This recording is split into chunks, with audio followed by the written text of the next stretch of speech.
even know if that's true. Give it up for Jack Spiegle.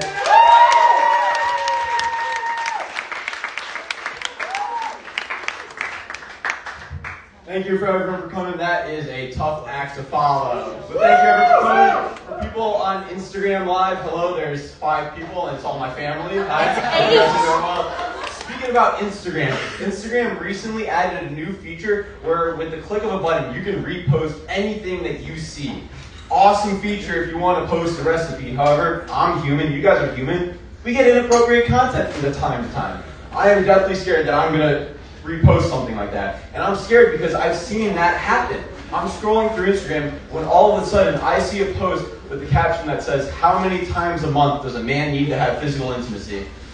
That is such a crazy, disturbing thing for my dad to repost. I wish that was not a true story. Hi, Dad.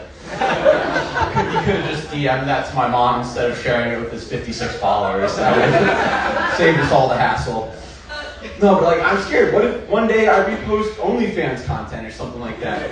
But I was researching this joke. I don't actually subscribe, but I was researching this joke, and lead star, her name's Sophie Rain, she announced that on September 30th, she's going to be donating all of her revenue to charity.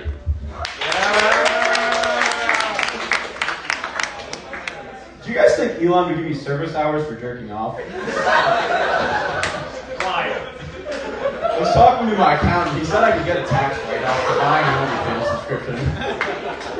No, that's dumb of me. I'm silly. No, I'm silly. I want to become romantic. A few years ago, I was a camp counselor, and there was this girl I liked. She was a counselor. And at the end of the summer, they had a banquet dinner for us. And I wanted to ask her out. However, she asked me out first. She sent me on a scavenger hunt throughout camp. It was really sweet. And the last piece of the puzzle was a note asking me to go to the bank with her. Now I gotta step my game up. Pulled some strings. I got her a cameo of a Kermit the Frog singer. Will you go with Jack to the banquet? He is such a great guy. No, that's shitty of me. Speaking about shit, has anyone seen the Poop Cruise documentary on Netflix? Yeah! Awesome documentary. For those of you who don't know, it's a carnival cruise, and on the way back from the journey, halfway through the middle of the ocean, the whole ship breaks down, nothing's working. After a few days, the toilets start overflowing, there's manure in the hallways. It's disgusting, and this was really sad because this is how I learned that there's no such thing as a poop deck. Back in the Viking days, there used to be poop decks, and then Carnival Cruise decided to replace that with a casino. I got some laughs. I asked ChatGPT if I should say that joke, and they said no, so I'll take it. It's pretty middle ground there.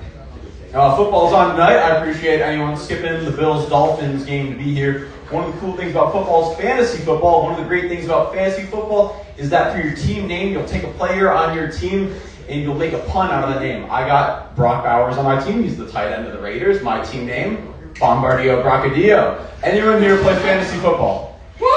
Yeah. Who's your starting quarterback? Bo Nix. Man, it really smells on this cruise. Is there at least any good basketball to watch? Bo, just the Knicks. Anyone else play fantasy football? Daniels. Who's your quarterback in the back corner? Jaden Daniels. Jaden Daniels, more like Jaden Dingleberry. Any other fantasy football players in the crowd? Who's your quarterback? Dak Prescott. That's not good. You have a bad team. Anyone else? Back corner. Still, he's not a top 10 quarterback. Anyone else? We'll do one more. Patrick Mahomes. Oh man, it really smells here. I want to go to my home. No, I'm sorry. That was bad of me. 9/11 was last week.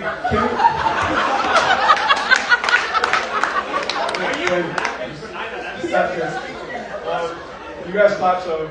Like, we can all agree 9/11 was bad, right? What we can't agree on was the motives behind 9/11. Some say it was George Bush who did it. ChatGPT said it was Al-Qaeda's response to U.S. troops in the Middle East. Here's what actually happened. So in the year 2000, for those who don't know, like 9/11, it happens every year, but the main 9/11 was in 2001. So in the year 2000, in September, in New York City, was something called the Millennium Summit. This is the largest modern gathering of world leaders.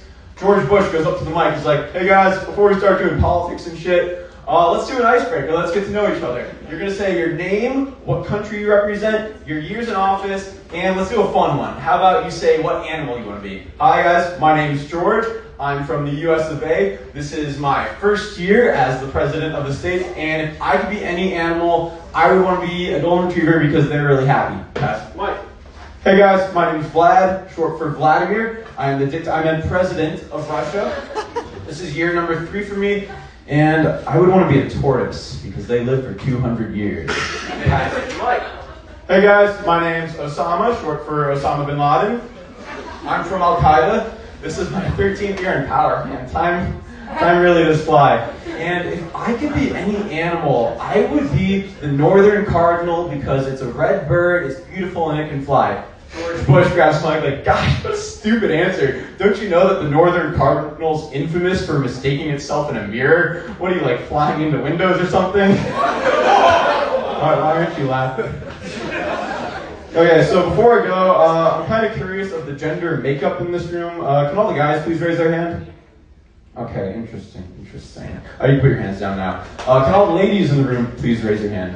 Okay, now keep your hands where you are. No, don't put your hand out. Simon says put your hand back up. I have a date party in an hour, and I don't have a date. Okay, all of you, okay, the game hasn't started yet. I'll let you guys know when you put your hands down. So, I have a date party in an hour. And I'm going to ask you guys a series of questions, and even though all your hands are already down, I'm gonna turn around, and when I turn around, let's say you have someone special in your life, or you don't want to go on a date with a guy that just spent 2 minutes talking about 9/11, you can put your hands down, even though they're already down, but I'm still going through with the joke. Alright, so I'm going to say some fun facts about myself. Fun fact number 1 is that my junior year of high school, I volunteered with kids with special needs. It was just to boost my resume, however, they didn't know that. Fun fact number 2 is I know every word to the LeBron James Man in the Mirror remix. I'll sing it to you after the show if you put your hand up. And if your hand's currently down and you want to put your hand back up after I say this fun fact, you might want to. Can I get a drum roll, please? I just hit 10,000 trophies in Clash Royale. 3, 2, 1. Okay, only 2 with their hands up, my friends. I know you're in a relationship too. I appreciate it. But kind of expected this would happen. Hurts a lot more in person. Do we have security footage of who put their hand down last? No? We have all of it. Okay, cool. Thank you guys. Have a great night. I'm excited to go to a date party. I'll go. What, the 80 Pies date party? I'll fit right in.